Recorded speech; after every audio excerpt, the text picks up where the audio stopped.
After it had passed away, they were 10 times merrier than before, from the mere relief of Scrooge the Baleful being done with. Bob Cratchit told them how he had a situation in his eye for Master Peter, which would bring in, if obtained, full 5 and 6 pence weekly. The two young Cratchits laughed tremendously at the idea of Peter's being a man of business, and Peter himself looked thoughtfully at the fire from between his collars, as if he were deliberating what particular investment he should favor when he came into the receipt of that bewildering income.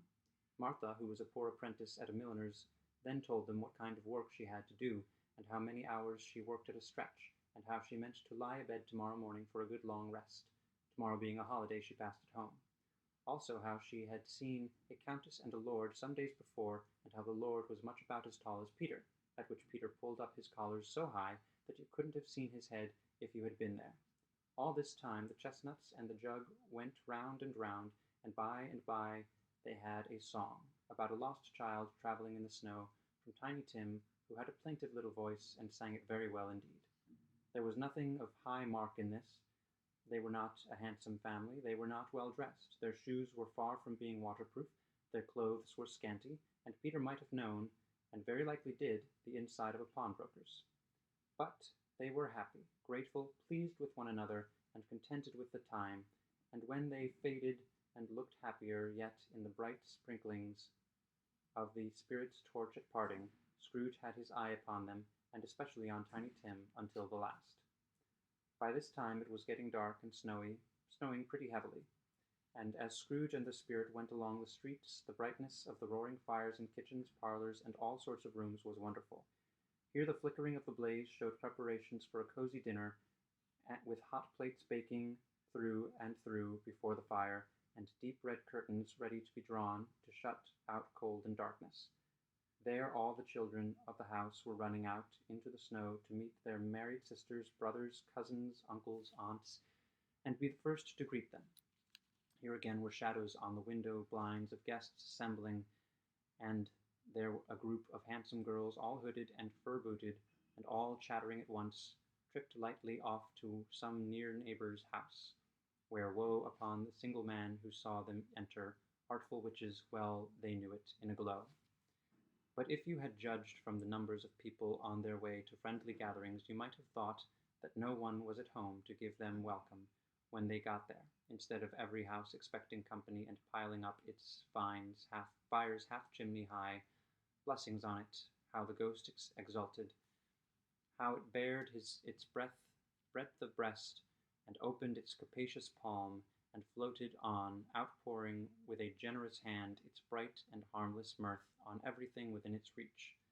The very lamplighter who ran on before, dotting the dusky street with specks of light, and who was dressed to spend the evening somewhere, laughed out loudly as the spirit passed, though little kenned the lamplighter that he had any company but Christmas.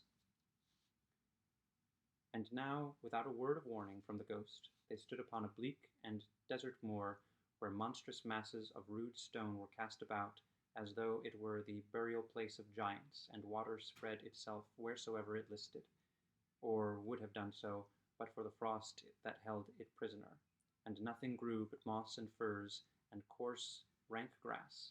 Down in the west the setting sun had left a streak of fiery red, which glared upon the desolation for an instant like a sullen eye, and, frowning lower and lower yet, was lost in the thick gloom of darkest night. "What place is this?" asked Scrooge. "A place where miners live, who labor in the bowels of the earth," returned the spirit. "But they know me. See." A light shone from the window of a hut, and swiftly they advanced towards it. Passing through the wall of mud and stone, they found a cheerful company assembled round a glowing fire, an old man and woman, with their children and their children's children, and another generation beyond that, all decked out gaily in their holiday attire. The old man, in a voice that seldom rose above the howling of the wind upon the barren waste, was singing them a Christmas song. It had been a very old song when he was a boy, and from time to time they all joined in the chorus. So surely as they raised their voices, the old man got quite blithe and loud, and so surely as they stopped, his vigor sank again.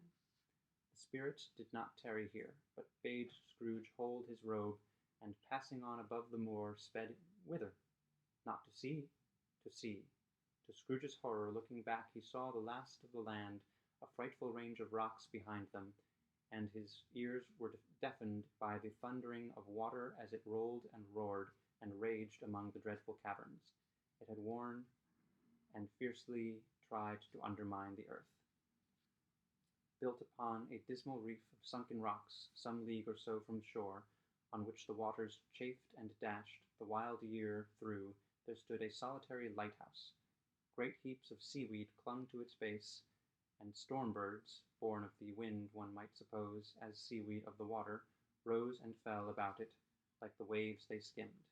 But even here 2 men who watched the light had made a fire that through the loophole of the thick stone wall shed out a ray of brightness on the awful sea. Joining their horny hands over the rough table at which they sat, they wished each other Merry Christmas in their can of grog, and one of them, the elder, too, with his face all damaged and scarred with hard weather as the figurehead of an old ship might be, struck up a sturdy song that was like a gale in itself.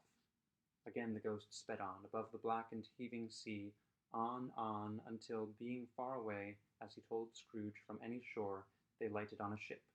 They stood beside the helmsman at the wheel, the lookout in the bow, the officers who had the watch, dark ghostly figures in their several stations, but every man among them hummed a Christmas tune, or had a Christmas thought, or spoke below his breath to his companion of some bygone Christmas day, with homeward hopes belonging to it.